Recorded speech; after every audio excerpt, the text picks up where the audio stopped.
the radio, or what it is. That's right. Since you are the rebellious Rev, could be aliens, Could be aliens, exactly. Scientology. But anyway, Elisa, how are you feeling? What's going down? I'm feeling very good. I mean, I still have my cough, but it's not that bad.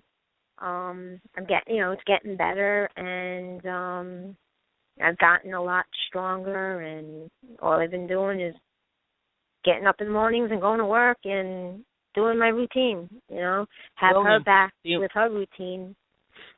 That's good. But the important question is, have you gone to a doctor? I actually have an appointment on Tuesday with a urologist. With a urologist. With a Urology has nothing to do. No, the cough, I've gone to the doctor for the cough. There's nothing they can do. It's at the point now where it's a drip and it just has to take its course. But like I said, I cough more when I'm in the office. There's got to be something in the air because I'm not the only one. I mean, I hear people gagging and choking. So there's got to be something in that office that's making, us cough. But You know what I think you should do? I think you should go to the drugstore or to the 99-cent store, buy a bunch of those masks that, painters use and doctors use, not expensive, and hand them out. And First of all, you'll make friends, number one. Number two, I don't know. But then again, I don't know how your boss would react. Well, thinking, don't hand them out. All she does, she's the one's gonna wear it. Then well, no, but she says that other people have been choking too, so maybe it would help them. I don't really have to go to a 99-cent store or a drugstore. All I have to do is go up to the 9th floor. I work for a healthcare company. We're a latex company. We have it all. They actually have an operating room on the 9th floor. Well, you see, you said the magic word for Felix. You said what? Latex. Felix is into latex and spandex. I'm allergic to latex. He's into latex and spandex. I'm allergic. He's not rebellious for nothing, Every time the doctor puts on that glove, I become very allergic. Well, I don't know if I'd spread that around, You know what that reminds me of? You talk about making a fool of yourself. When I started teaching, I went to our family doctor. I was 23. And in all honesty, hey, we could talk about anything on this show. I had hemorrhoids. So I went to the doctor, and he gives me, with the anoscope, he goes and he looks, and meanwhile, that thing is so cold, and I'm laughing, And he said, first of all, you have the teacher's disease. I said, what's that? He says, do you sit? I said, no, we have to walk around the room. He said, well, that's surprising because most teachers who are sedentary get hemorrhoids. But he said, listen, let's get our story straight because we both have to walk out right now. And my waiting room is full of patients, and I don't want them to get the feeling we were doing something that we shouldn't be doing because we were both laughing. So what can I say? But that was a long time ago. But anyway, I'm really sorry you missed the show because we were talking about to what extent religion plays a role in the politics of today.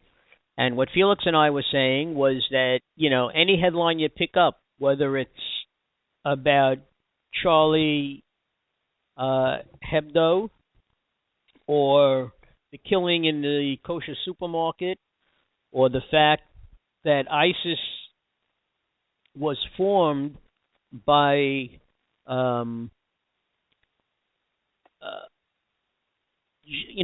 Muslims who felt that they weren't part of any kind of peace process or governing process in the Middle East, whether it's in Egypt or Iraq or Syria, and it all points to religion. So what do you think about that, Elisa? Oh, I agree 100%.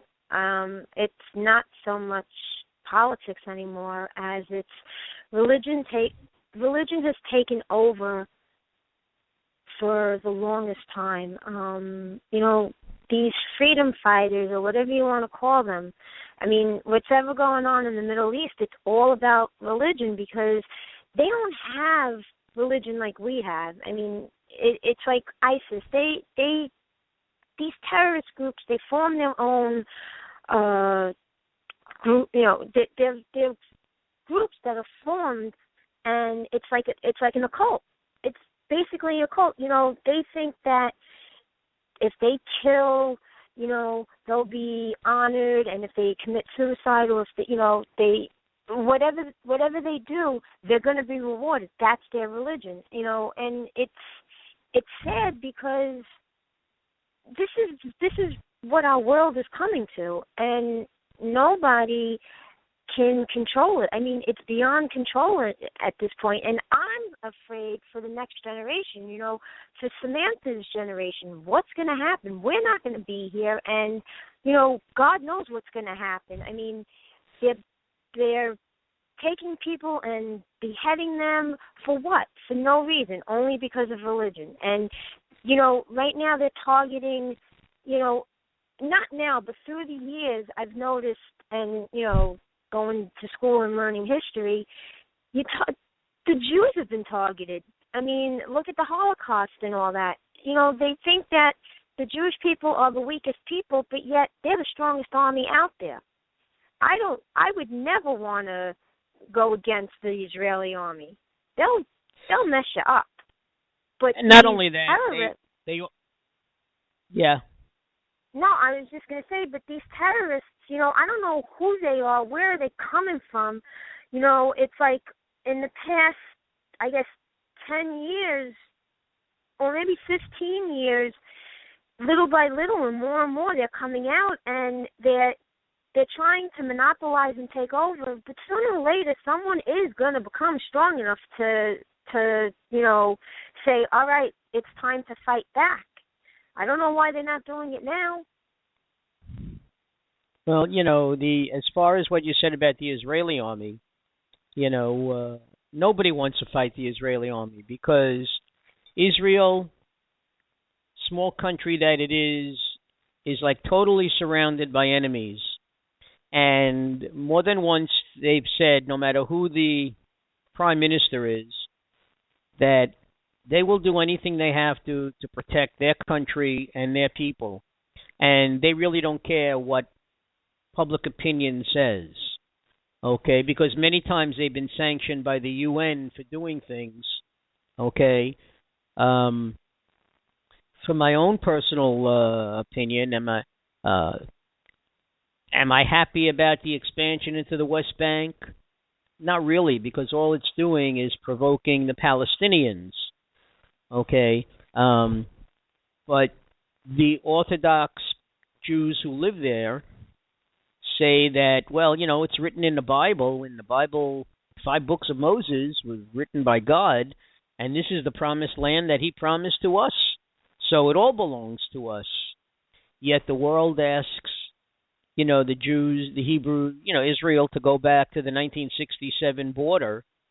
Okay, now, this is land that they got in Israel. It's not like they went into Egypt and took over land, or it's not like in World War II or World War I when the United States was victorious, and then after the war we gave back the lands that we had because they were all in foreign countries. This land is all in Israel, so they're claiming that it's all theirs. Also, should we tell her what I started? Did you ever hear of the expression, what some radio shows are calling the ISIS? Oh, yeah. Islamo-Nazis. No, I haven't heard that. Yeah. And actually they are acting like Nazis, the goal is the same.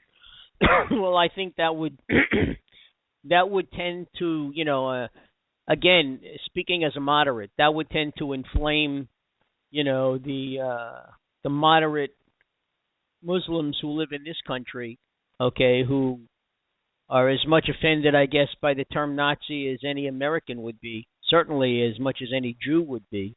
Okay, and yeah. you know, Well, they're not talking. They're talking about the ISIS people. They're not talking about the people here, the Muslims here. yeah, but like I said to you before, the term ISIS has been changed a few times already. I mean, ISIS all of a sudden became ISIL. Now, in certain parts of Iraq, they're called the Arab AQAP or something to that effect. I don't know. Well, there's so many different branches. Yeah, It's well, not that's so much. it's Al Qaeda. It has to. They work in the name Al Qaeda into the name of the group because they are sanctioned by Al Qaeda. Okay. ISIS is on their own, basically. For a while there, Al Qaeda didn't want to have anything to do with ISIS. Yeah, they said they were too drastic even for Al Qaeda. But since then they've more or less joined forces, and they do things together now.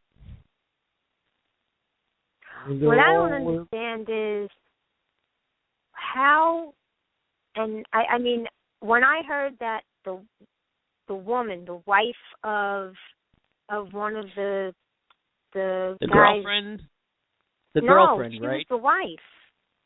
Oh, they said she was the wife of one of the guys that they got, and that she was able to get into Syria. Right, through Turkey. I mean, they have pictures of her and everything. How do you just let this slip right by? I mean, you know where she is. You know that she's going to cross the border. Well, because they have a very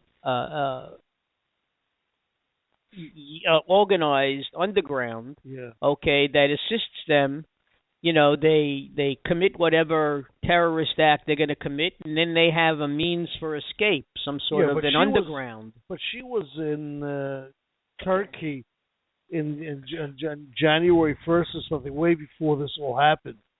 So I'm not quite sure how they're associating her. Well, people maybe weren't sure about because the numbers. She was there. I think she was at the kosher store. She wasn't at the other place. She was at the kosher store, and then she just disappeared. But then they saw her, or they knew where her tracks were going, and they said that she was going to cross the border, and then all of a sudden she crossed. Yeah, but they're saying now that she wasn't there physically. She may have helped set up the plans and all that, but she was already in Turkey when this happened. She already left the country. And now they're saying another guy was involved. Who knows? I got to tell you, I stand by a word. When I was a teenager, I said this, and I said this in my history class, and I was shocked that I didn't get kicked out. I stood up and I said that we need to just throw a bomb to every third world country. I don't care who's there. You just throw a bomb at them, blow the whole thing up, and then you don't have to worry about anything. Now, mind you, I was a teenager. I was 15. I'll never forget. I was in my American Civ class, and we were talking about the war and whatnot. And I'm dating back 1982, 83, and I turned around and I said that to my teacher. I swear I thought I was going to get kicked out of the class, and he didn't. He agreed with me. You have a right to your opinion, but I swear to you, I swear, just. I mean, I'm not a hateful person. Don't get me wrong. I'm not a prejudiced person. I don't judge anybody. But with what's going on today in the world, they should have done what I said a long time ago, and none of this would happen. You can't just kill people. Why? They're killing us. They killed. How many Americans did they kill? How many other sects did they kill? How many British people have they killed? How many? I mean, Well, you know what? they've killed